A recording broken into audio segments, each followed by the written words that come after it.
ഞാൻ പൊട്ടനാന്ന് പറഞ്ഞൊരു ടീച്ചറുണ്ട്. 10ാം ക്ലാസ്സിൽ പഠിക്കുമ്പോൾ ഞാൻ പൊട്ടനാന്ന് പറഞ്ഞ ടീച്ചർ എന്നെ എപ്പോൾ കണ്ടാലും പറയും, പൊട്ടനാടാ നീ.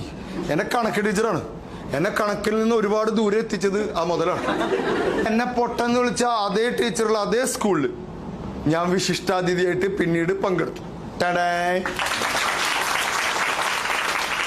എന്നിട്ട് ആ ടീച്ചർ അടങ്ങുന്ന ടീച്ചേഴ്സിന് ഞാൻ ക്ലാസ് എടുത്തു, എങ്ങനെ കുട്ടികളെ പഠിപ്പിക്കണം.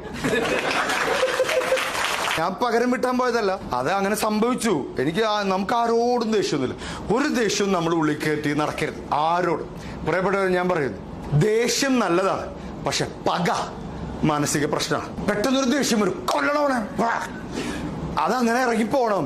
അല്ലാതെ 6 മാസം അവനെ കൊല്ലണം, അവനെ കൊല്ലണം. മറ്റേ സിനിമയിലെ പുലിയെ കൊല്ലണം ഒരു ചെക്കൻ, അത് പകയാണ്, അത് പ്രശ്നമാണ്. പിന്നെ അത് കണ്ടു കഴിഞ്ഞാൽ എപ്പോഴും ട്രിഗർ ചെയ്യും.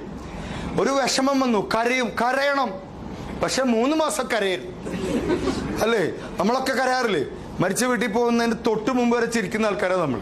ആ വണ്ടിയിൽ ചിരിച്ച് കളിച്ച് മരിച്ച ആ ഡെഡ് ബോഡിയുടെ അടുത്തേക്ക് എത്തും തോറും നമ്മൾ സങ്കടം ഇങ്ങനെ കൂട്ടുക ചെയ്യുക.